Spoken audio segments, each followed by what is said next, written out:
Hi there, this is John Drew here from Elevated Planet, and I am here with my friend Chris Styles from Human Futurology. How are you doing, Chris? Hello, John. Gosh, how am I doing?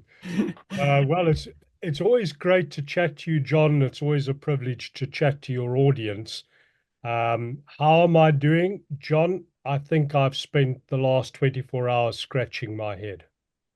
Yes, yes, I think this is a result, an election result that caught us all out. Um, it just didn't seem likely, and for it to be a landslide as well. How do you Mhm. begin to make sense of this, Chris? I mean, what were your pre-election thoughts, and how did that compute to where you are now? Well, John, you very kindly interviewed me I on the remember. run-up to the US election. Mm, And I used the analytics that I do and the scorecard that I put in place, which has over the years proven itself to be pretty accurate, John. yeah, Sometimes I don't get the call right, but invariably, if I don't get it right, it's a close call. right. And on that interview, John, I said to you that I scored it 11-9 in favor of Harris Walsh over Trump Vance.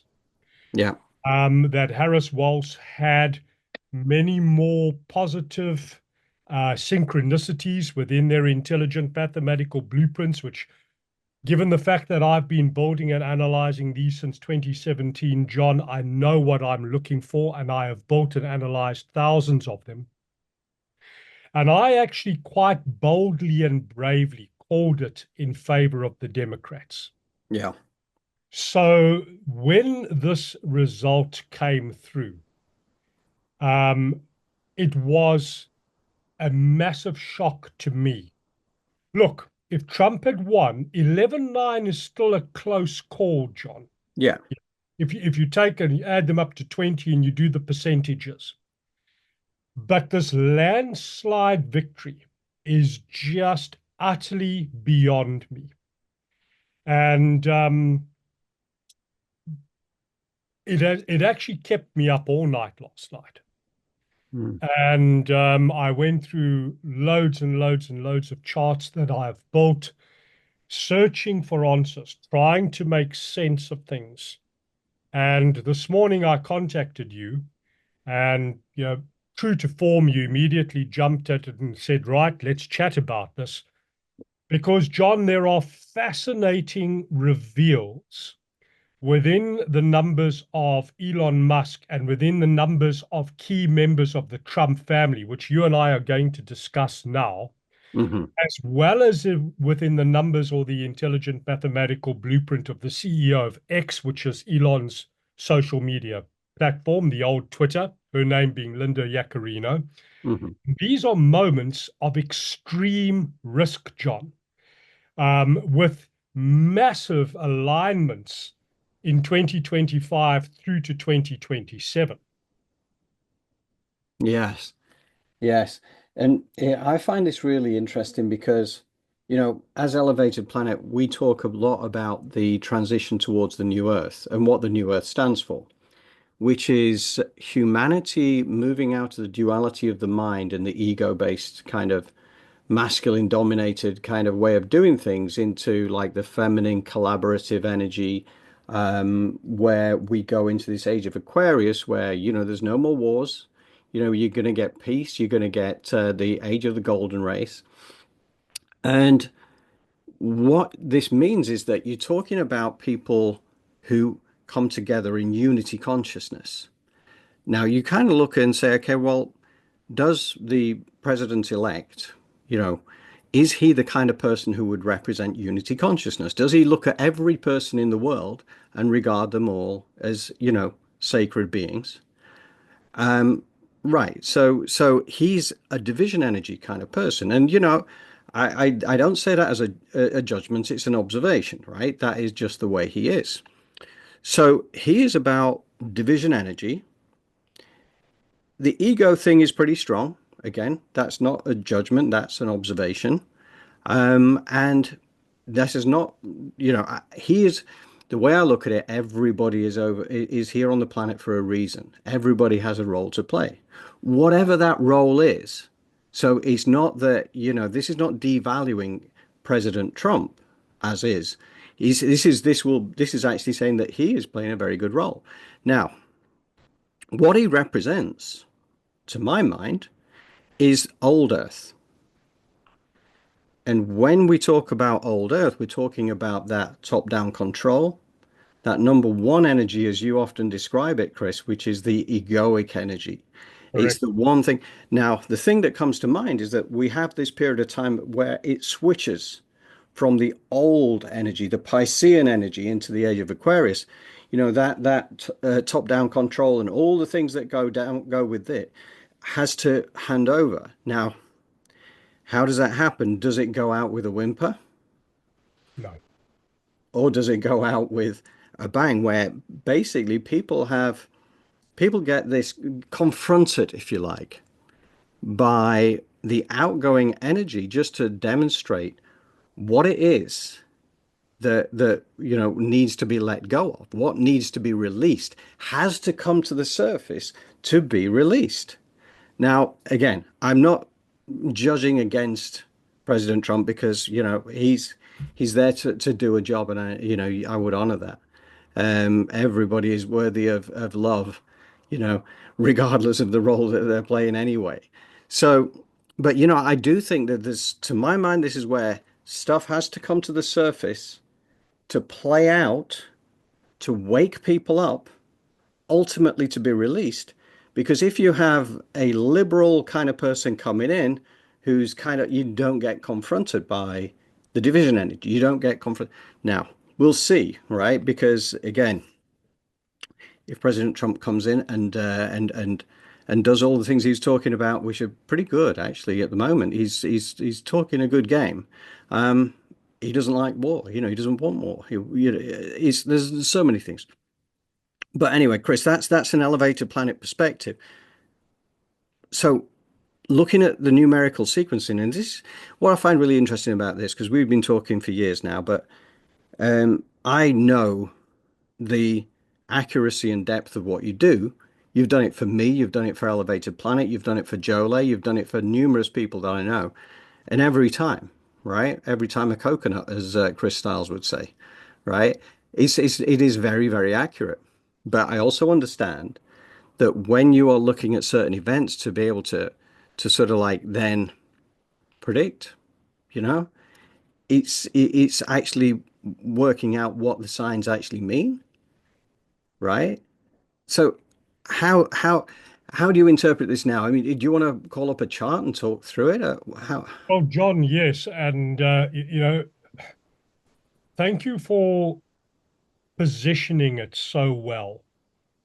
Because the thing is, every single energy, every single value, every single person has value. Right. The thing is, just because you have value doesn't mean that you aren't heading towards your expiry date. Yes. Now, the thing is, if we look at the world that we live in right now, it is the world which is driven by greed. It is Yes. the world which is driven by profit. It is the world which is driven by triumphing over adversaries. It Mm, is the world that is driven by the art of the deal. I don't think I need to say anything more. It is the world around you're either with me or you're against me. And if you're with me, I will love you. If you're against me, I will crush you. mm, Now, that number one, ego driven, autocratic, masculine energy is actually at its sell by date. yes. And unfortunately, John, and maybe I'm not going to be as polite as what you were, Donald Trump represents everything about that energy. He represents everything about, if you will, the old, the tired, and the exhausted America. The American dream was about creating a great life, but the American dream wasn't about raping, pillaging, and plundering in the interests of profit. Right. The American dream was not about shareholder return on investment and share price and, bonuses and all of that, while at the same time you're basically putting the people that are working in the trenches, if you will, literally through a mincing machine. Yeah. Now, I'm afraid, John, we've actually got to that point. And this was a watershed moment, John. This election was a watershed moment. Now, I called it in favor of the Democrats because I actually looked at the numbers of Harris and Walsh, and believe you me, they were favorable. I Mm. think one of the things, John, just in hindsight, and hindsight's always a perfect science, if the Democrats had gone with Michelle Obama, she would have wiped the floor with Donald Trump. And I said that in many, many interviews, even up to a year ago, where I said Michelle Obama had numbers that were even way, way, way better than Kamala Harris.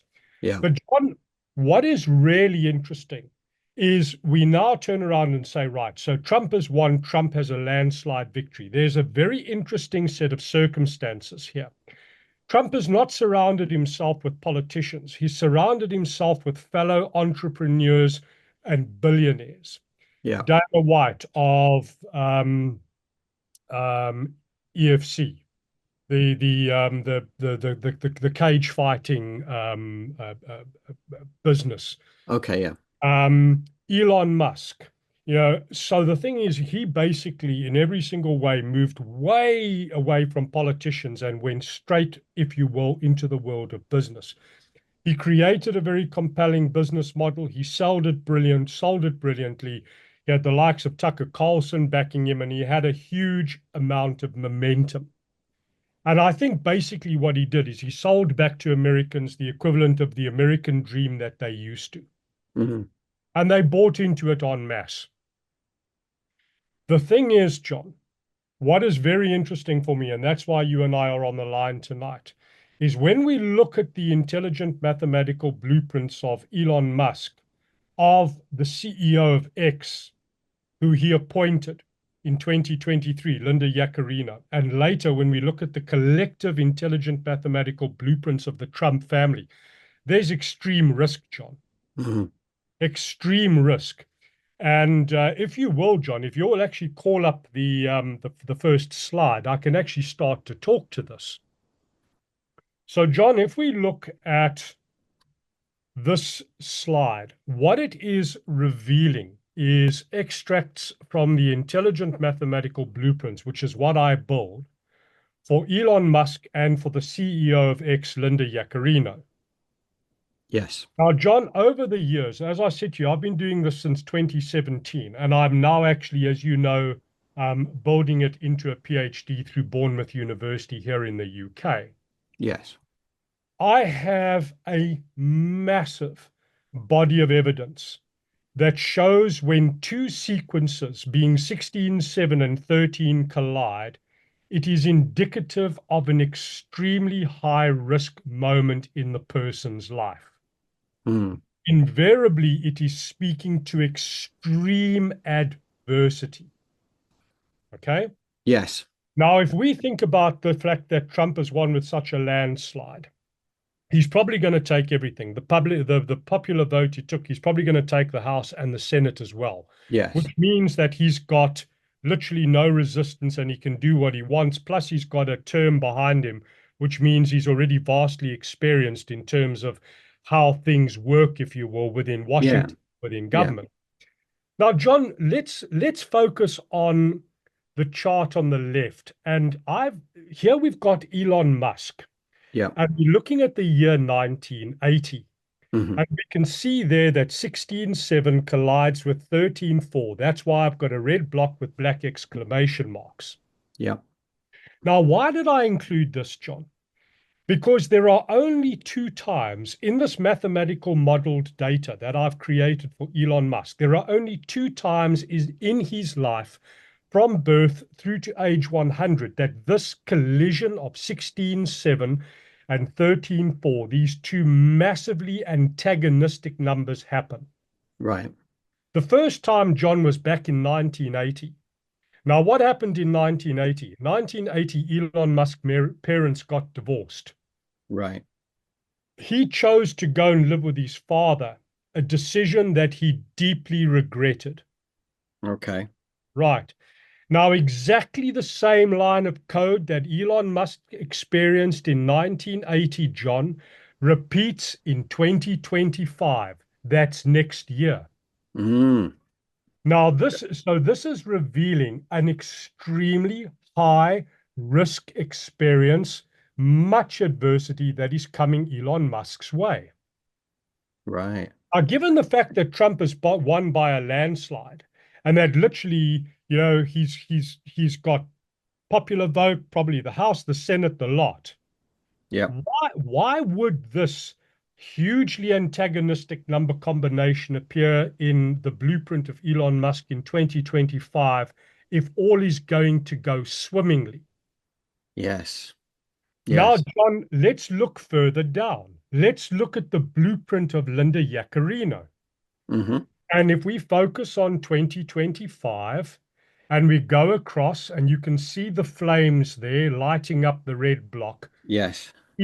2025, she has got 13.4 and 16.7 combining as well.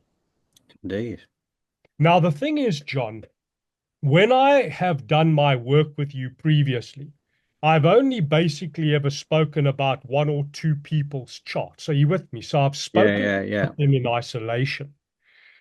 John, the reason I said and believed that the Democrats were going to win is because when I looked at the charts of people that were associated with Trump, and when I looked at the Trump's family charts, which we're going to talk about shortly, I saw such risk, and I saw, if you will, the equivalent of such horrific events that they have to face and navigate in Mm. 2025, that I could not believe that these events were on the back of him winning. Are you with me? To me, Yeah. it made Yeah. sense that it was on the back of him losing.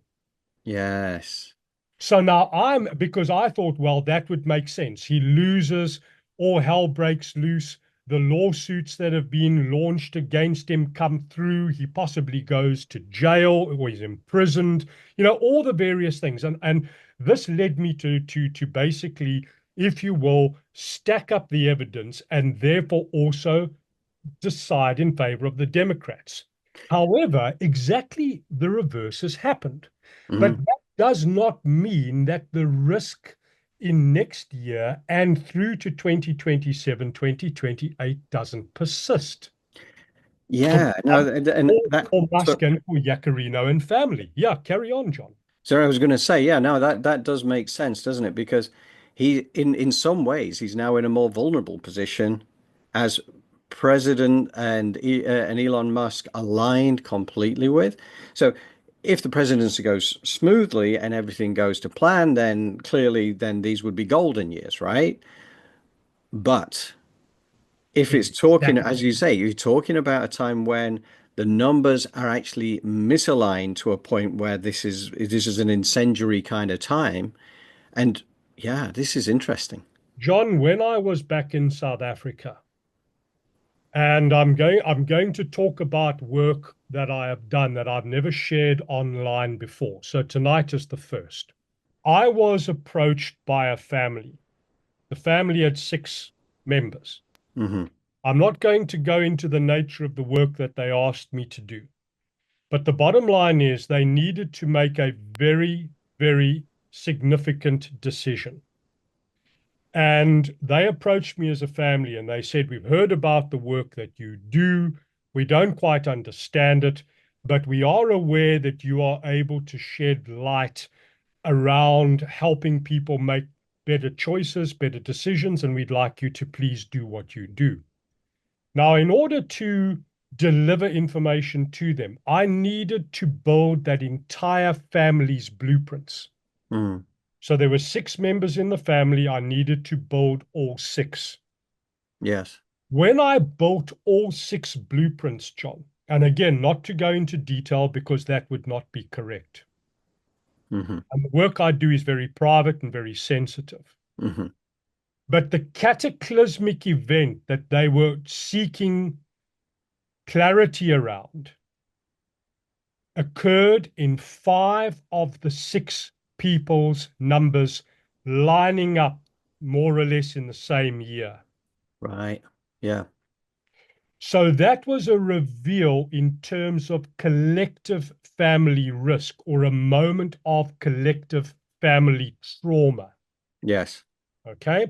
Which, John, if you want to take it further and you really want to go into the spiritual dimension, opens up an entire series of questions around soul contracts, around all of these type of things. The fact that, we're so much more than just human beings having a spiritual journey, we're spiritual beings having a human journey. Families are not just families. You're actually born into a group of souls, all of whom have experiential contracts. This is the type of stuff, John, that my work, my research is actually revealing. Yes, I But, totally get that. Yeah. but, John, the really interesting thing happens now if we go and look at the next data slide. Okay. And if you can pull it up, because what I've done there, John, is I've already flagged 2025 as being a year of extreme risk for Elon Musk and Linda Yaccarino.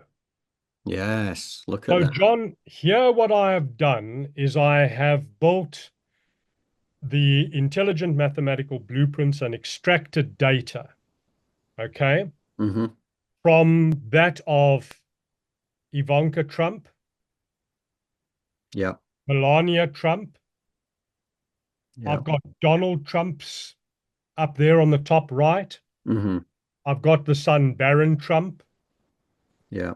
I've got Donald Trump Jr., and I've included Elon Musk in there because basically I am of the belief that Elon Musk won this election for Trump. Right. And Yes. also, when he gave his victory speech, he also said a new star is born, Elon Musk. So let's face it, John, he and Trump are now joined at the hip. Yes. Yes.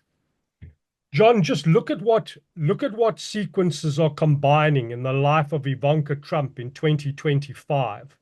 13-4 and 16-7. Yeah. Yeah. Wow. Right? That's why there's a black circle around it. Go down and have a look at the intelligent mathematical blueprints of Barron Trump.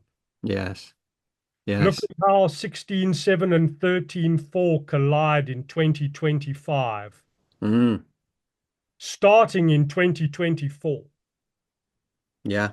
Again, so this is adding even more fuel to the fire that is going to rage around Trump on a risk level in 2025. Yes. Let's go and have a look. Then we've got Elon Musk as well. And then, John, I've also included, by virtue of the way that I analyze and code the blueprints, in the life of Melania Trump, there is an extreme change, 14-5 in concentrated format that takes place in 2025, an extreme change, Right. right? Hmm. Invariably, and that is immediately followed by a very significant family related time, 2026, 2027. And then in 2028, there's a double nine with a red block, which is massive endings. Okay. Go down and have a look at the intelligent mathematical blueprint of Donald Trump Jr. You know, the Yes. way I analyze numbers, there's extreme risk in these numbers, 2025, 2026. And look at 2027, John, there's 16-7 and 13-4 colliding again. Mm. And then Yes. we go and have a look at the Donald, Yeah. the top right-hand corner, we see that if we focus on the column of red numbers, that from 2025 through to 2029, that is the equivalent of 5 years that are driven or themed around sequence 14-5. Yes. Now, Donald Trump, John, is born on the 14th, Okay. the 14th of June. Okay. So born on the 14th makes his personal sequence the most personal sequence that you can get, 14-5. Okay. Okay. That Right. shows that 2025 through to 2029 are extremely personally impactful years for Donald Trump. Yeah. So now, John, you take a big step back from all of this, okay? Hmm. And Hmm. people can say, oh, there you go again, Chris, numbers, numbers, numbers. You got the election wrong. Why should we listen to you? Hmm. John, the reason you were prepared to interview me tonight is because when you look at the collective risk in all of these charts, including the chart of Linda Yaccarino, Hmm.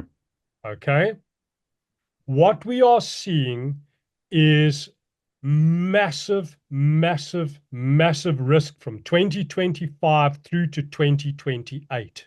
Yeah. John, let's take a step back here. As much as Donald Trump would love to convince the world that he goes around making friends, Donald Trump really, really knows how to make enemies. Yes. Donald Trump rubs people up the wrong way. And the thing about Donald Trump is you're either with him or you're against him. Yeah. In his first term as president, did he make friends with NATO and the top brass in NATO? Absolutely not. Did he make friends with the top brass in the G7? Absolutely not. I didn't see Angela Merkel and Justin Trudeau and those individuals, Boris Johnson, well, I mean, Boris Johnson will try and be friends with anybody if there's something. Yeah, but I mean, the bottom line is, did you see these people genuinely wanting to be with Trump? The answer was no. European Union, there's that incredible photo, of all of these world leaders literally leaning into a table, and there's Trump sitting there with his arms folded. Yeah. Trump has not in any way endeared himself to global leaders within NATO, within the European Union. Then there's the World Health Organization. I don't think we need to say anything more. Yeah. Then there's the World Economic Forum that is led by Klaus Schwab. I mean, to anybody that thinks that Klaus Schwab and Donald Trump would sit at the same fire is clinically deranged, right? So, and then of course, John, we could talk the New World Order. Yeah. So the thing about Trump is all about America, America, America, America, America, America. That's isolationist and it's exclusionist in the way that he does things. So if you look at it, John, and if you look at how many enemies Yes. I Yes. believe he has made, and as a result of the first term that he had as president, do you really think that these incredibly powerful people who lead these massively powerful organizations are going to truly be celebrating the fact that Trump has not only won, but that he has won in such a way that he now has command and control? Hmm.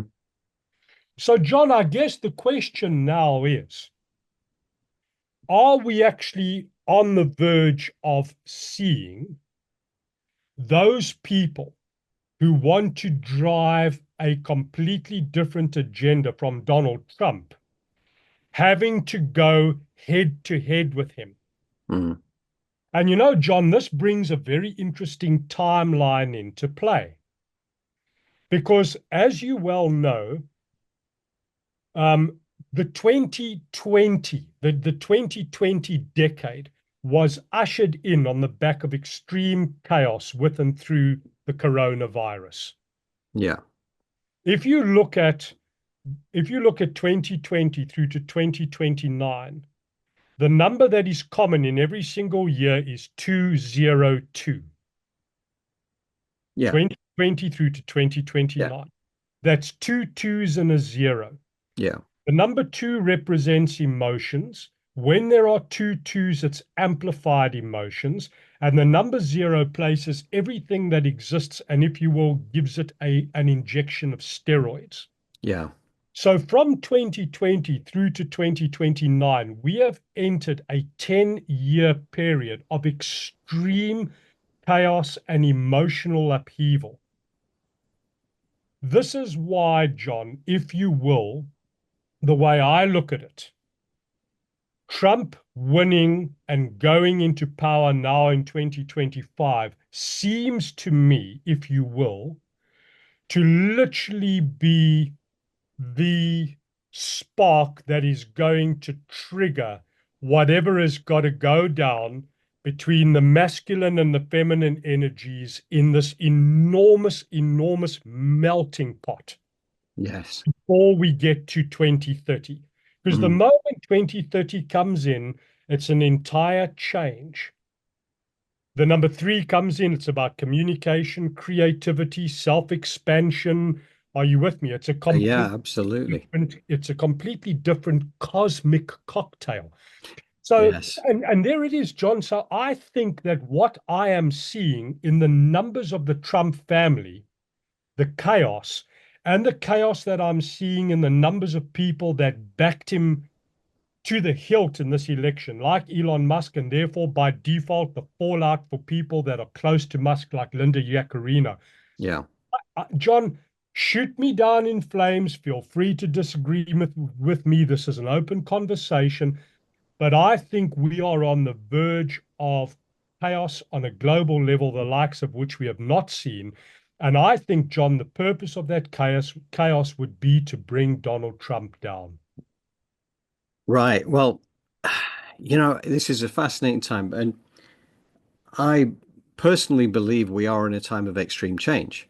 And as I said earlier, I think that looking at it with the gift of hindsight, the perfect way to wake people up is to bring in a representative of the old Earth in order to bring in the new Earth. And one of the things that interests me as well is it kind of goes back to the Mayan calendar. Okay, so the 21st of December 2012 was the end times, right? That was kind of what it was put as. It was never going to be, it was never the end of the world. It was always the end of a cycle, right? And the end of a 13,000 year cycle. It's not 13,000 years, it's 12,800 odd, but for the sake of argument, 13,000 years. So it was the end of a cycle and the beginning of the next, but it's not like a light switch. You don't sort of like, oh, right, okay, it's midnight, off you go. Here we go. We've gone out of the one energy, we're going into the two energy, we've gone out of Piscean time into Aquarius. It doesn't work like that. It works. The way that it works is that there's 18 years either side, is the way that the Mayans would look at this and say, okay, 18 years before 21st of December 2012, which means that the 18 years afterwards, at the end of that changeover, would be the 21st of December 2030. Wow. So, taking that into account, but you go back to any of these ancient prophecies. This is the thing that amazes me. And the one thing that also comes through very strongly is the War Scroll from the Dead Sea Scrolls. Okay, so discovered in the 1940s and 50s in the caves above Qumran, where the Essene community used to reside. The War Scroll was one of the first that was found, so I understand. And what that talks to is, one final battle between the sons of darkness and the sons of light that takes place. And they actually do state a place in the Middle East relatively precisely about where this battle takes place, which is not that far from, like, it's just like within Israel, is what I understand. And but whether you look at that and or the book of Revelation, John's chapter 21 and 22, right? The new heaven and the new earth. And this is just, yeah, every indigenous culture has talked about this time. You've got the Hopis, with Prophecy Rock, and you've got all these other indigenous cultures who know that this time is coming up. This time, and I honestly believe that the way that you actually present this makes total sense to me, right? Because we justify this now by saying, okay, well, we now have, it's like with the earth, they talk about the earth has to purge itself of the energies that have been trapped.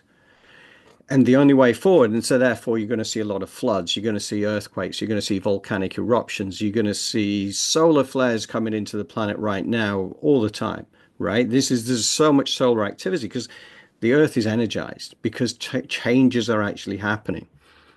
And within this, you would say that this has got to be effectively the death of the old egoic structure because it has to, and there will be casualties along the way. There's no doubt about that. But one thing, I don't mean to, be flippant about this because I wouldn't be really, but it sounds it in many ways. But death is a thing that we're taught to be afraid of. That's part of our culture. The death is the end. Death is not the end. Death is Yeah. a new beginning, right? That's it.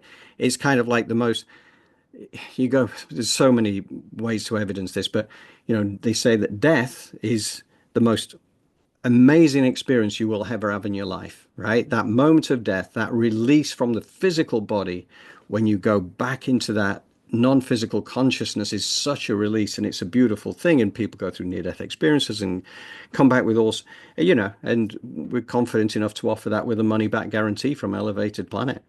Anybody, if we get that wrong, come back and tell us. But I think that we will see depopulation. I do think we're going to see some, major things going on. 2025 is definitely going to be a big year. It's not that it all happens in 2025, definitely. Not at all, John. And in actual fact, just a couple of things, John. I mean, when you were explaining the Mayan calendar to me, you absolutely blew my mind. I mean, thank you for teaching me something there, John. Because also you said 2012 and then add 18, Yeah, two cycles. yeah. Because 18 divided by 2 gives you 9. Hmm. Now, Hmm. John, every single thing that I do with and through the construct of intelligent mathematical blueprints in order to unlock these patterns, codes, sequences is using 9. Yes, yes. So when you said that, it was like, wow, hold on a moment. You've actually just said something to me that the lights went on in terms of ancient wisdom that I'm applying all the time today with and through research, and now obviously, with a PhD at the university, trying to interrogate this massively with and through quantitative statistics and qualitative statistics. But John, there's another thing. Let's just take this old saying, everything happens in threes. Right, yes. 2025, 2026, 2027. Yeah. Now, John, if we look at the blueprints that we looked at tonight, where was the chaos? 25 through to 27. Hmm. Why would 27, if you will, be the end or the closure, Mm. right? Well, again, if we write down the year 2027, what is common to that throughout the entire century is 20. Hmm. If we cancel the 2, we're left with 27. 2 and 7 gives you 9. Yes. And what is 9? The number of closure, the number of completion.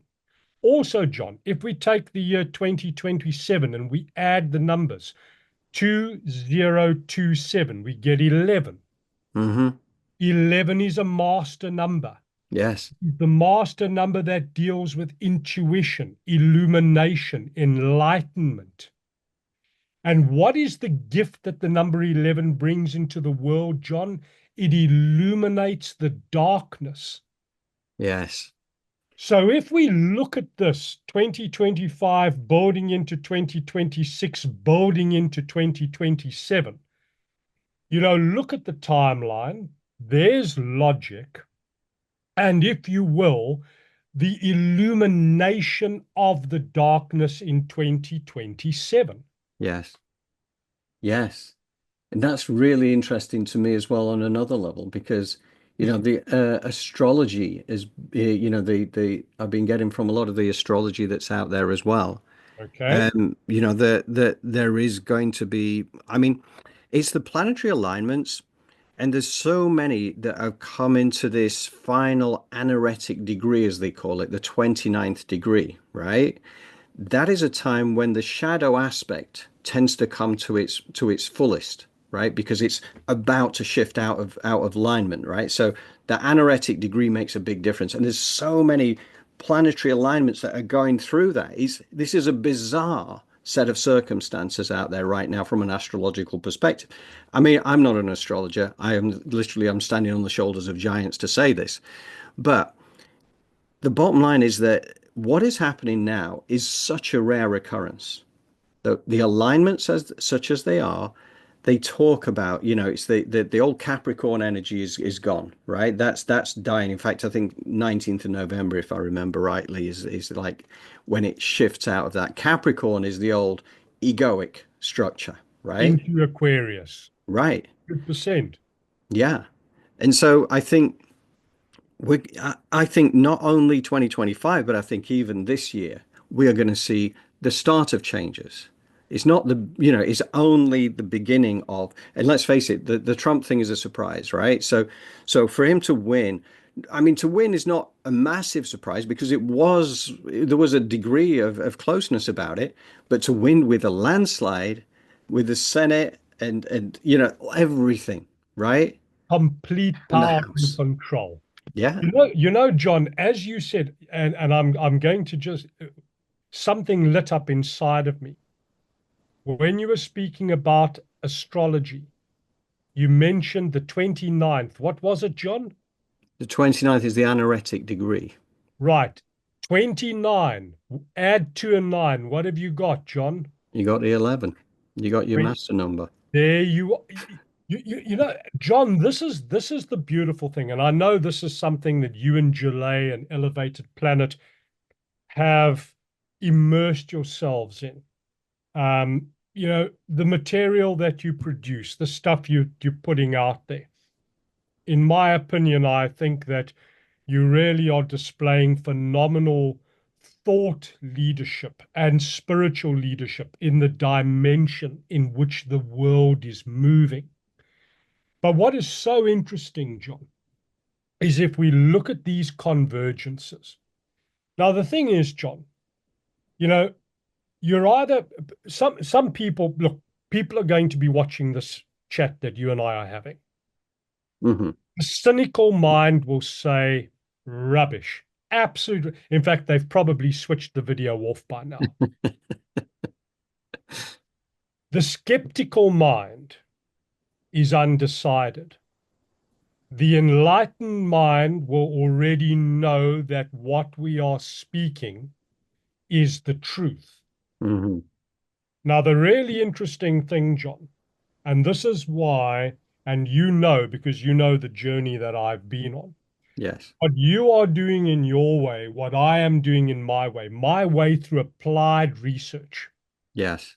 And really, if you will, putting everything that I've done to the sword to be able to put it into a scientific and an academic and a statistically tested framework. Yes.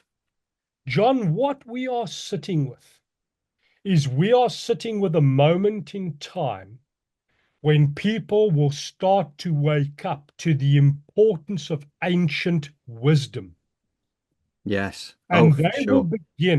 they will begin to import this ancient wisdom that has got lost over the years as a result of logical, critical thinking. Hmm. They will begin to import this ancient wisdom back into their lives. And this, John, is what I believe is going to spearhead this global spiritual revolution, if I can call it that. Yes. Yes. And thank you very much for your kind words, Chris. This is a fascinating journey. I love doing this. I have a lot of faith in what you do. I have seen the evidence of it on so many occasions. And I do love the fact that you, as a research scientist, are, determined to prove things with scientific rigor, as opposed to just, hope that this is the way it is, right? Or just feeling that it's right and going with it, which I understand. I mean, people do have that ability and gift, right? And we all have our unique way of looking at the world and applying it in the way that we see it should be applied. So, you know, this is a fascinating time. This is an amazing time to be on the planet. It really is. And to see what is about to unfold, I think, I'm excited about it. John, we really are. We are headed into extremely, extremely challenging times. Hmm. I received a couple of very interesting messages yesterday when the election was called, so telling me you've got it wrong. And John, yes, I did get it wrong. I made a call and I got it wrong. And when something like that happens, take it on the chin. Hmm. The thing is, John, I'm the only person alive right now that is doing this work, and I know that to be true. So Yes. if I get it wrong, well, heck, it's not like there are thousands of other people that are doing this. It's not like I have got a body of evidence that I can refer back to. I mean, I'm doing completely groundbreaking research which has never been done before. But the thing is, John, and this is where it becomes really important. And that's why I'm so grateful to you for tonight. Yes, I got the call wrong. I called it in favor of the Democrats, but I called it in favor of the Democrats by virtue of the chaos that I could see within the charts of Trump and co. And with the experience that I have, that's why I called it. Yes. I got it wrong. But now that we look at it through a different set of lenses, Hmm. maybe this is exactly the outcome that was meant to happen, because now you are, if you will, going to have this cataclysmic collision between the old and the new to usher in 2030. Yeah. Yeah. And you know what? Even when we were having an exchange about this yesterday, and I could feel your pain because you'd been, you'd kind of pinned your colors to the mast, and it was incorrect. But I felt that there was a reason why the numbers stacked up the way that they did, and it would reveal itself over time. Now, we will find out for sure over these next months, right, and the next years. Um, I'm personally, we are going through a metamorphosis. Humanity is going to go through a metamorphosis. And it's going to take us, as we say at Elevated Planet, to a world of unspeakable beauty. But you have to be switched on. You've got to wake up to what's going on.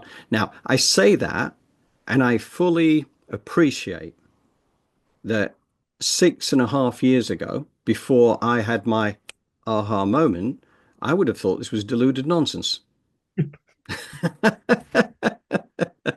So I respect people who look at this and think it is deluded nonsense, because that was me. Had I not had my epiphany that kind of told me that my sort of left brain version of life was wrong, and then that set me on a path to actually identify how wrong I'd been, right? If that had not happened, I would have been there on the stance of deluded nonsense. I understand life. This is how we've been programmed and conditioned, and that's the way I'm going to remain. People need to have a wake-up call, right? Assuming this is not deluded nonsense, okay? People need a wake-up call that actually enables them to realize that we are so much bigger and more magnificent than we've been conditioned and programmed to believe, right? That's the joy of it. The fact is, there's no need to drop into fear, because we are, as you say, immortal spirits having a human experience. And we have chosen to be here at this time of extreme change. And it all computes back to numbers because there's a lot of people out there who are doing channeling and things like that. The ones that I have a lot of time and respect for, these entities that come through, they all talk about the importance of numerical sequencing and how it comes down to that, and everything can be, designed in numbers, whether music and frequencies, it's all, it's all energy that can be brought back down to numbers and sequences. And, whether it was Tesla or anybody else, they understood this. So our new age of enlightenment, I believe, will embrace the kind of things that you are making inroads into now. I think this is part of the education of the future. People will understand this. And what you do now, I know brings value because it helps to give us direction on business decisions as well as it does for personal decisions, and understanding the energies that are going to be at play. Is it going to be working for you? Is it going to be working against you? I've seen it, I've understood. I've seen those points in my life through the chart you did for me that were my, sort of like moments of indecision, moments of real challenge and complete changes from one batch of years to the next batch. And yeah, and also what you say there about the Mayan calendar having two cycles each side of 2012. I had never thought of it that way, but absolutely. John, you just used a word which I have seen firsthand. Hmm. The word was fear. Right. Um, Without going into too much detail, fairly recently I was gifted the opportunity to speak to a very, very, very highly educated lecture room. Hmm. And I put myself on the line and explained what I'm doing, the creation of intelligent mathematical blueprints, where it flows from, how I've tested it, and why I have now got to the point where I was accepted to do a PhD around this, which was no mean feat. John, the fear factor that went through that room was indescribable. Yeah. Professors, Hmm. people at the top of their game, highly educated, having almost irrational reactions to what I'm revealing around the fact that there is so much more to us than what we think and believe to be true. Yes. And it is this fear, John, that is going to basically create the greatest meltdown across the planet because we are moving. Mm. The consciousness is moving. Everything is changing. And it is literally like, if you will, as a trained ecologist, looking at an ecosystem where events are happening at speed within an ecosystem, and those species that adapt, evolve with it, those don't become extinct. Yes. And it's almost, if you will, John, that what we are going into right now is a critical moment in terms of natural selection, if you want to put it on that level, for humanity, Yeah. as whether they can actually entertain this notion that we are spiritual beings having a human journey or not. Mm. It almost literally is as black and white as that. Yes. And John, as always, it has been a true pleasure and a privilege to talk to you. I love what you do. I love what Jolie does. I love Elevated Planet and everything that you stand for. And I am very grateful to you for giving me the opportunity tonight to come on and give a completely different perspective on the US election, on what I'm now seeing within the data. And also, John, this is the first time ever that I have been, if I can say, bold or brave enough to be able to start putting up collective charts, Yeah. because this is taking it to a whole new level. You put up an individual's chart, it's there. Yeah. When you start to put up 6 or 7 charts of people who are linked, Yeah. and you start to see real in-depth intelligence, if that doesn't stir the hornet's nest within your mind around the fact that we are so much more than what we believe to be true, nothing will. Yeah. Yes. Yes. And thank you, Chris. And you know what you say there about the scientists and the professors, it doesn't surprise me at all because if when you think about the ones who tend to dig their heels in the most tend to be the academics because they've learned from a certain like a way of doing things and they do not want that ever challenged. There's a refusal, and when you look at the likes of scientists like say Dr. like Bruce Lipton and Joe Dispenza and Greg Braden. These are the pioneers because they've been the ones who've been unafraid to push back the barriers and actually welcomed it and challenged it and they got a lot of pushback, you know. In the first, I remember Bruce Lipton talking about in the early years when he discovered that cellular biology was not what he'd been taught and people would just refuse to listen to him. So he had to leave academia in the end because he just knew that he couldn't work in that environment because nobody was listening to him. That that is the difference. That's the when people's minds are closed because they do not want to challenge what they've been taught. I understand why that's a fear. That is fear. But anyway, that I think that we're going to see mounting evidence. Anyway, Chris, thank you. Thank you, thank you, thank you for sharing your wisdom with us. I believe that what you are revealing here is going to unfold over the next year or so, and we could be having this conversation in a year's time and saying, yes, these were the incendiary events that were due to happen. Who knows? We may not have to wait that long. It could be well less than a year before we're really, really seeing the evidence. I think it's coming up soon.